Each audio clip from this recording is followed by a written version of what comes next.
They came unannounced. Two figures standing at my door, holding the same faces I used to beg love from. My mother's voice was the first to break the silence. "We just want to meet him," she said. Her tone was rehearsed soft, almost trembling. My father didn't speak. He just looked past me, like I was a stranger blocking his way home. The air between us was thin, sharp. 20 years of distance couldn't soften the cruelty I still remembered. The night they threw me out. The slammed door. My mother's voice echoing down the hall, "You've ruined our family." Now, here they were, aging and desperate, asking to meet the boy they'd called a mistake before he was even born. I didn't move. Didn't invite them in. My son stood in the next room, laughing softly at something on his laptop. He didn't know they existed, and they didn't know the truth about him. So I smiled. The kind of smile that hides more than it reveals. "Of course," I said quietly. "You should meet him." I was 16 when they decided I no longer existed. My father's reputation mattered more than my survival. He was a church elder, a man of words and control. My mother followed him like shadow. The night I told them I was pregnant, she didn't cry. She just stared at the wall and said, "You'll leave before sunrise." I did. I left with nothing, no money, no warmth, no plan. Just the heartbeat inside me, small and steady like a secret. For years, I thought of them when it rained.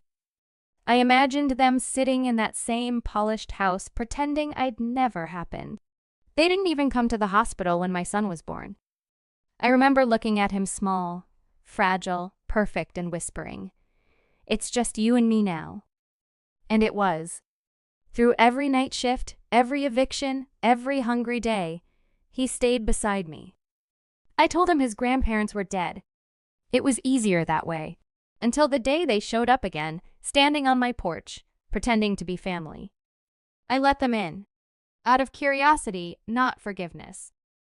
My mother looked around the house with that same critical silence she used to wear like perfume. My father scanned the wall's photos, certificates, all of my son's achievements. "He's done well," he said finally.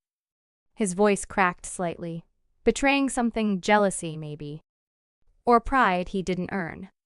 They thought they were meeting a boy raised in struggle. But the house was clean, modern, expensive. The result of something they couldn't have predicted.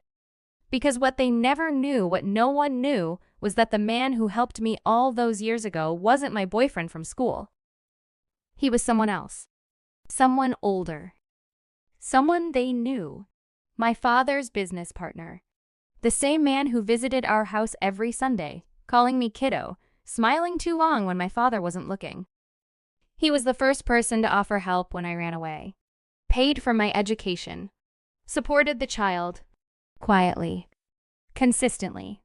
Until the day he died and left everything to me and to our son. My son. Their grandson. My father's partner's son. I called my son into the living room. He walked in tall, composed, intelligent in the way that unnerved older men. His eyes carried that same quiet sharpness his real father once had. "Mom?" he asked. "Who are they?" My mother smiled through her guilt. "We're your grandparents, sweetheart." He hesitated. Looked at me. I nodded slightly. He shook their hands politely. The kind of politeness that comes from control, not warmth. My father studied his face. I could see the calculation happening behind his eyes, the recognition he couldn't place. The familiar tilt of the jaw. The same dark eyes that once belonged to his closest friend. It hit him slowly. Like poison. His fingers twitched. His lips parted, but no words came out. "You look just like your father," he finally said. My son smiled faintly. "I've heard that before." When they left, my father lingered at the door. My mother was already crying, but not for me. Never for me. He turned to me, his voice low, strained. "Does he know?" I met his eyes. "He knows everything I want him to know." The silence stretched. He understood. That the boy he'd disowned me for carried the blood of his best friend. That his legacy, his pride, his name meant nothing anymore. I did what you taught me, I said quietly. I survived by choosing silence over shame. His face collapsed, not in rage, but realization. The kind that cuts deeper than anger. They never came back. A week later, I received a letter from my mother. It was short. Apologies wrapped in excuses. I didn't reply. Some truths don't need to be spoken twice. My son asked once about them. I told him they were ghosts people who taught me how to disappear and rebuild from nothing. He nodded. Never asked again. Sometimes I think about that night in the rain, the one when they locked the door behind me. I realize now they didn't just lose a daughter.